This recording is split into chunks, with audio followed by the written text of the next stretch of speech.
back into it.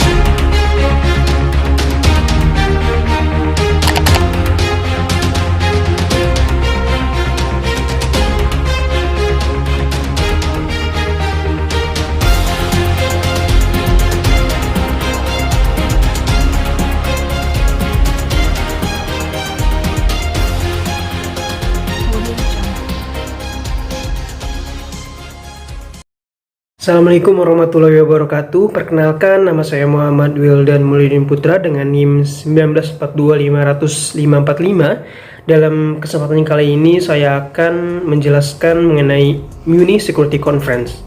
Berikut videonya.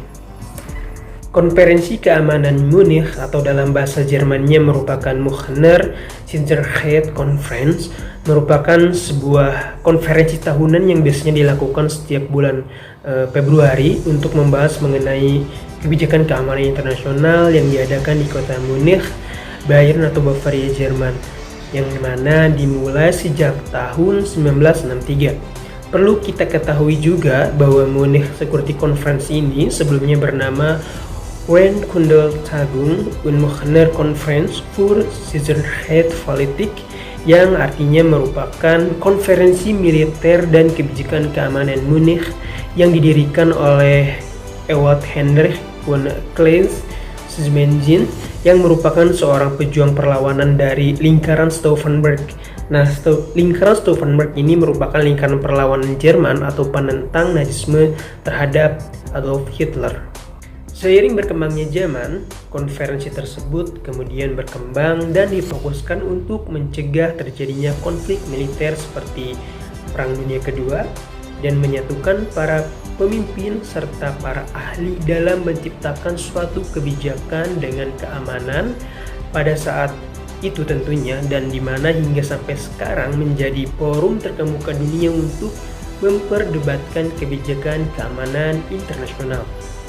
Selama 4 dekade terakhir, Konferensi Keamanan Munich ini telah menjadi forum independen paling penting untuk pertukaran pandangan oleh para pembuat keputusan kebijakan keamanan internasional.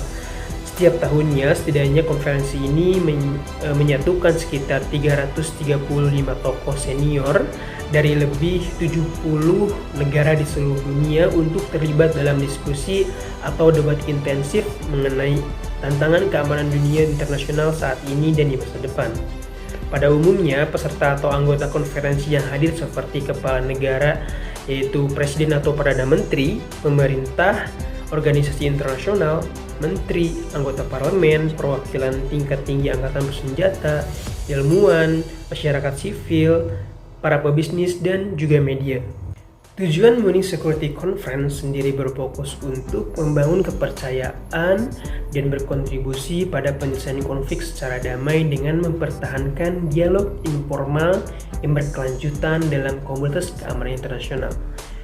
Munich Security Conference menganggap konferensinya sebagai pasar ide di mana inisiatif, gagasan, pendapat, dan solusi dikembangkan serta dipertukarkan antar para diplomatik resmi dan tidak resmi untuk mengatasi masalah keamanan paling mendesak di dunia saat ini.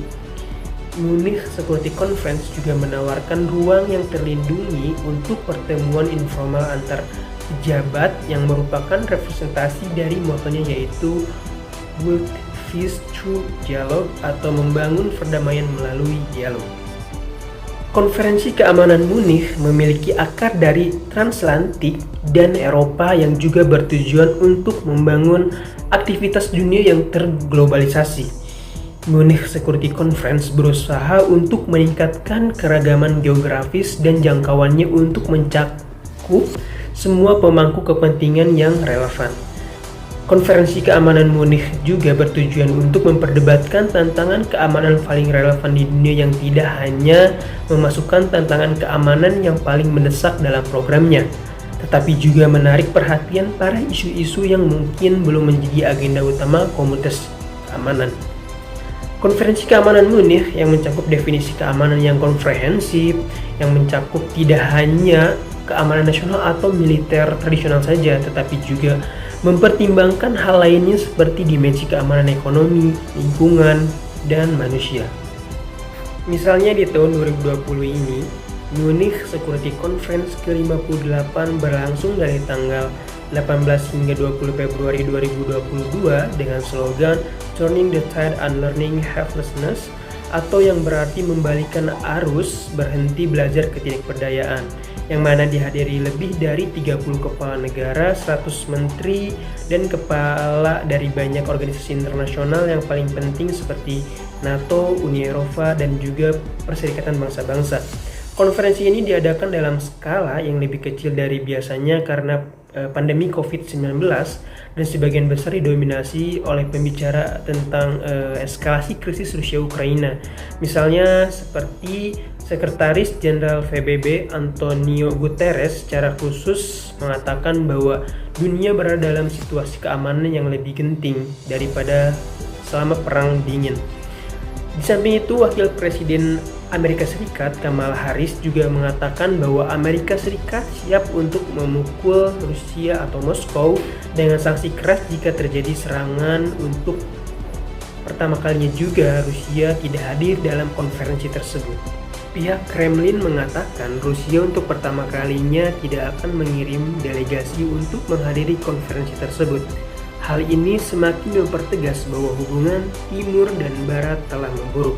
Sebelumnya, pada puncak revolusi Ukraina sebelum pencaplokan Crimea oleh Rusia, Menteri Luar Negeri Rusia Sergei Lavrov hadir dalam konferensi keamanan Munich ini. Juru bicara keamanan luar negeri Rusia, Maria Zakharova, mengatakan bahwa forum ini telah menjadi semakin bias terhadap pihak Barat. Forum ini kehilangan inklusivitas, objektivitasnya, ujar Zakharova. Seorang rekan senior di Belfer Center Harvard Kennedy School, Daniela Swarcek, mengatakan bahwa Rusia memiliki minat yang terbatas dalam dialog, khususnya mengenai percakapan terbuka tentang keamanan di Eropa. Konferensi ini merupakan kesempatan bagi politik Barat untuk menunjukkan persatuan vis-a-vis Rusia dan rezim otoriter secara lebih umum. Swarcek mencatat bahwa konferensi tersebut akan menjadi pertemuan fisik pertama komunitas keamanan internasional dan kebijakan luar negeri dalam 2 tahun terakhir. Pertemuan tatap muka adalah kunci untuk membangun kepercayaan. Presiden Amerika Serikat Joe Biden mengatakan ada indikasi bahwa Rusia berencana untuk menyerang Ukraina dalam beberapa hari ke depan. Biden menuding Rusia sedang mempersiapkan dalih untuk membenarkan invasi setelah pasukan Ukraina dan pemberontak pro Moskow saling tembak di Ukraina Timur. Sementara Kremlin menuduh pernyataan Amerika Serikat telah memicu ketegangan.